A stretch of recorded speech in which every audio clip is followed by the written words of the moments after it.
Really, like when it comes to the music industry, it's about what you are trying to do with it, who you're trying to reach. So like, can you give me the breakdown of like, you know, how you got to putting this EP together, and like say in a year and a half from now with music in particular, do you have a set goal with it in mind, or is it kind of up in the air and you're trying to find which way to go? I feel like when I started putting music out, it was kind of all over the place.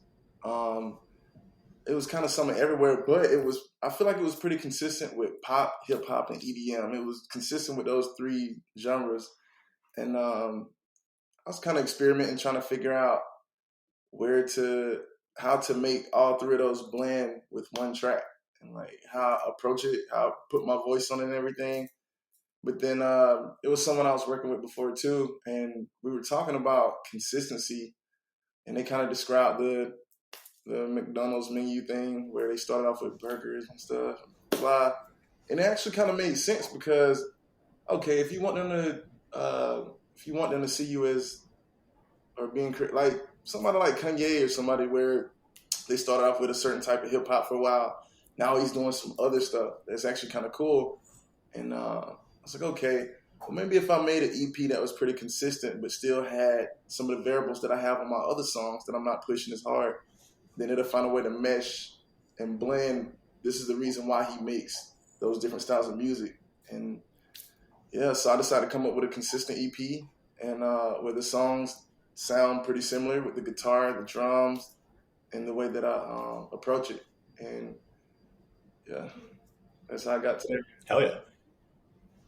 Well, I'm definitely excited to hear the whole project. It sounds like I think many EPs are like kind of end up being like a collection of singles that like are thrown together and kind of like happen to be an EP. It sounds like this was kind of more like you approached it as a whole project, like from the get-go. Is that kind of the idea? Yeah, so I just tried to find beats that sound very similar, and the producer was consistent with the style of beats that he had. So it's like, you know what? Let me try to be consistent, because I've always had this mindset of just being yourself, being free, blah, blah, blah.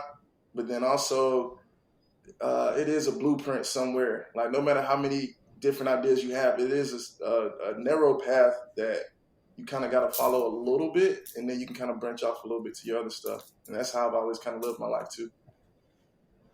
Absolutely.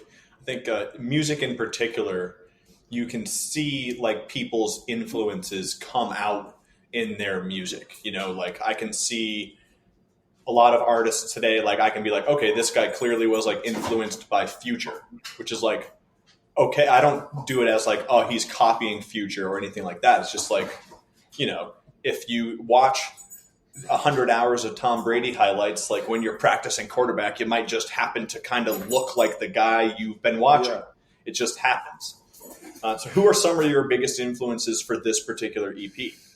Man, I don't know if I had bigger influences for this one, because now in the past, I've always been a huge Calvin Harris fan, and will.i.am fan. But I don't know, as far as the influence for this, I don't know, because I feel like once you start making music, I don't really listen to a bunch of different artists, because I don't know, even when I'm making beats, I don't listen to other types of music really. Like, I just don't. I don't know why. I'm just always trying to focus on trying to find a way to make whatever I just created a little bit better to where I'm happy with it. And I don't know if I had huge influences when it came to this EP particularly, but I don't know. The people that I got around me though, they actually said it sounded pretty good. So, I mean, hopefully it does sound pretty good to everybody else. I just kind of try to make music that I kind of like. I think that's what's important. You know, you got to make music that you like. I think as an artist, as soon as you start changing that perspective and start chasing what you think other people will like, or what you think the sound of the month is, that's when it starts to get like disingenuous in a little, for maybe a lack of a better word. So I think like clients ask me that all the time. They're like, well, you know, if I have 10 songs and, you know, if one of them does better than the others. Like, should I start making all my songs like that? And I kind of say, I'm like, well, no, like you don't, like, you made all the songs that you liked to make. And if, 2 of those 10 happen to like be liked by the audience more, well, that's fine. But like, don't pigeonhole yourself into just doing one thing just because you think that's what somebody else will like. Just continue to make what you like and let the cream rise to the top. Like the Beatles didn't make every song the Beatles released wasn't a number 1 hit. It's okay. Like you gotta have your role players even the best people. You gotta have your role players. Exactly. You gotta have the role, and like that's okay. But then those like B-side records that like weren't initially a hit that have maybe more depth to them, or maybe you need to listen to them a second or third time to kind of get it. Whereas maybe a single is meant to be catchy right away and to kind of get your attention, but those quote unquote B-sides that maybe slip through the cracks initially, sometimes those end up being like the hidden gem favorites of like listeners. When they go through, they find an artist that they enjoy and they're like, wait a minute, what's this song that wasn't a single that I like really like? It almost makes it better. Yeah, no, that's true. It's a song, The Baby. I'm actually a fan. I'm a huge fan of the Baby, the rapper.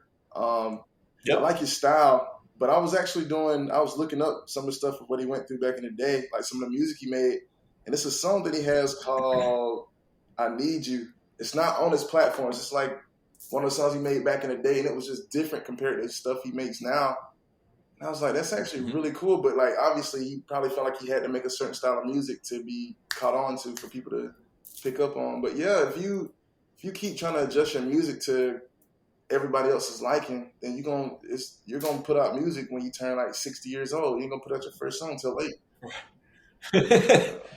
Right.